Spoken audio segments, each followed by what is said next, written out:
Good evening, Scott here, known as Cantaloupe to some online, and I'm bringing another video to you on a subject that's interesting to me. It might be of interest to you or someone you know. And I want to talk about people who start stuff, if you know what I mean. Starting stuff, causing problems, roping people into situations, and sabotaging things. There's a lot of ways to describe it.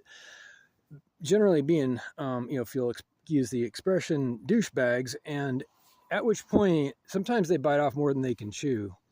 And you'll see the same people do a 180 sometimes, and it's sad and funny that they think they can just decide that, oh, no, you're going to forgive me now, you're going to we're going to be friends all of a sudden. No, I see that I bit off more than I can chew, so now I'm going to just we're going to be friends all of a sudden. And they expect it. They're like, yeah, no, you're a decent guy, that's why I picked you.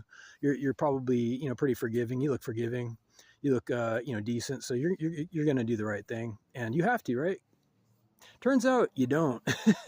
Turns out that, especially after some serious stuff goes down, which can happen, unfortunately. Sometimes, people get ahead of themselves, they double down, and then they figure their ace in the hole is your forgiveness, but you don't owe anybody forgiveness. And unfortunately, we hear this a lot in church and religion, religious sermons, that you have to forgive, you should forgive, it's proper to forgive.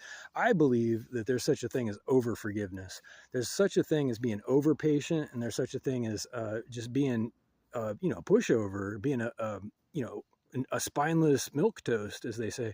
And when you do that, you get crucified, right? So I've talked about Jesus in other videos where I think that he must have made a mistake in his lifetime, or else he would not have been crucified. And I believe that a live man is always more valuable than a dead man.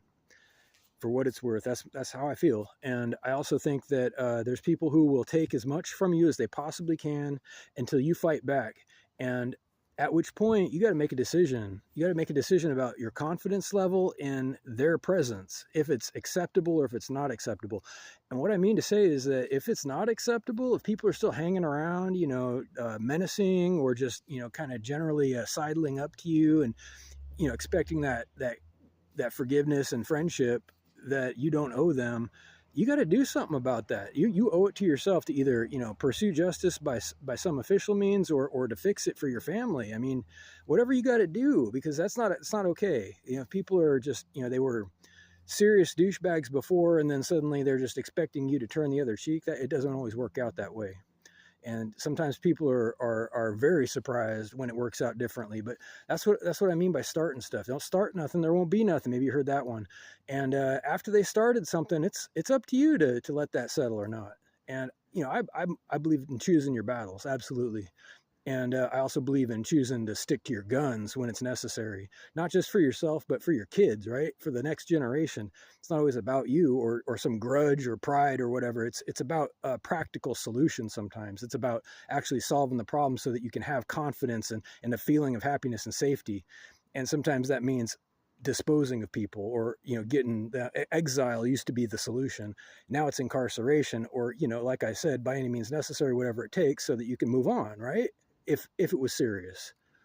And that's how it goes, man. Hey, you don't owe people anything. You owe people absolutely nothing. You're not born owing someone. And if they expect something, consider that a proposal. Think real hard before you agree to anything. Reach out if you like with questions or comments to whitehotrobot@gmail.com.